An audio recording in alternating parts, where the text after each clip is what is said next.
I was moved to write this book because I was aware that there are so many people in extreme poverty in developing countries who we can help, that there are effective organizations. We can assist them and save their lives or restore their sight if they're blind or prevent them going blind. Many other things that we can do that a lot of people don't realize how cheap it is basically to save a life of somebody in a developing country. Whereas here in the United States or other affluent nations, we would spend hundreds of thousands, perhaps millions of dollars to save the lives of people who are very ill through intensive care units. We save their lives. But for the amount that we're spending to save one life here in the United States, we could maybe save many hundreds or 1,000 lives in developing countries. And it seems to me wrong that we are not doing something about that when we have this opportunity to help people at relatively little expense. We're not doing that, and instead we're buying ourselves things that we don't really need, things that might range from expensive cars to simply buying bottled water when we can drink the water out of the tap. And all the time we're spending things that either by themselves or added together could save somebody's life or give somebody a much better quality of life. There is something about human nature that makes it harder for us to give to strangers, especially distant strangers who we don't really see. And that's because we evolved from our primate ancestors already living in social groups, as chimpanzees, for example, live today in small social groups where they know each other.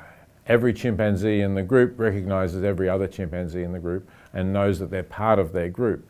And so they will help each other in need. And as we emerged, we also lived in small groups. Gradually they got bigger. A lot of anthropologists think that the typical human society was about 150 individuals.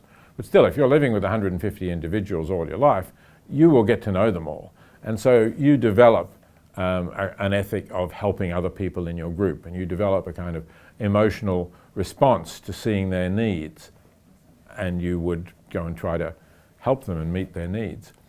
But now that we're living in societies of tens or hundreds of millions of people and a world of billions of people, we don't have that personal connection. And so we can't rely on that immediate emotional response to someone else's need and to someone who we know. So we have to really use our head as well as our heart. I think our emotions are still there. We still have a sense that it's bad that people should suffer. It's bad that children should die. But we have to do that operation in our head of saying, yes, and even though I can't see these people, I know that they are dying. I can read the statistics, the report on this. I know that there are organizations that will take my donation and reduce the number of children dying. So that's what I want to do. But that's a step that isn't based on a kind of evolved intuitive response. It's a step that really has to come out of our rational reflection on who we are, where we are, and where other people in the world are. Well, there are still many challenges in relating to helping people in poverty. But one of them is simply the failure to put sufficient resources really targeted to help people who are very poor.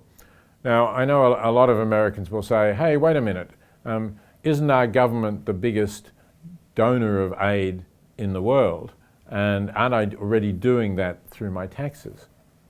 But a lot of people don't realize that even though in dollar terms the United States is the biggest donor, it's also a very big economy. And as a percentage of the economy size of the gross national income, the United States is actually giving very little.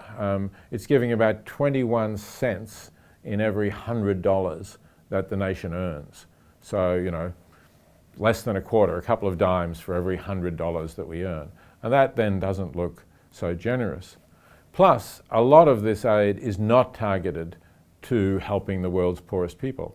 It's used for strategic purposes. So at the moment, the biggest recipient of US aid is Afghanistan, because we have troops there, we're fighting a war there, and we want to sort of get support and goodwill by donating aid. Prior to that, it was Iraq, when we were fighting the war in Iraq. And Iraq certainly was never one of the poorest countries. It always had a lot of oil revenue. There are many other poor countries in sub-Saharan Africa, for example, who get very little aid from us because they're not strategically that significant. This is a barrier, really, to try to get more resources going where it's needed most. And that's why in the book I ask people to check online at websites like The Life You Can Save for the most effective organisations that really have thought about these issues, that know what to do, that are directly helping the poor. In some cases, they're advocates for the poor. Like one of the organisations recommended by The Life You Can Save is Oxfam, because Oxfam is an international advocate for the poor, trying to promote better trade deals for the poor, for instance, to help them trade their way out of poverty, trying to stop bribery and corruption by getting companies that are extracting oil or minerals from poorer countries to publish how much they're paying to the governments of those countries so that the people know what their governments are getting and can try to hold them accountable for the money they're receiving. So there are lots of ways, both directly and through political advocacy, to try to really continue to reduce extreme poverty.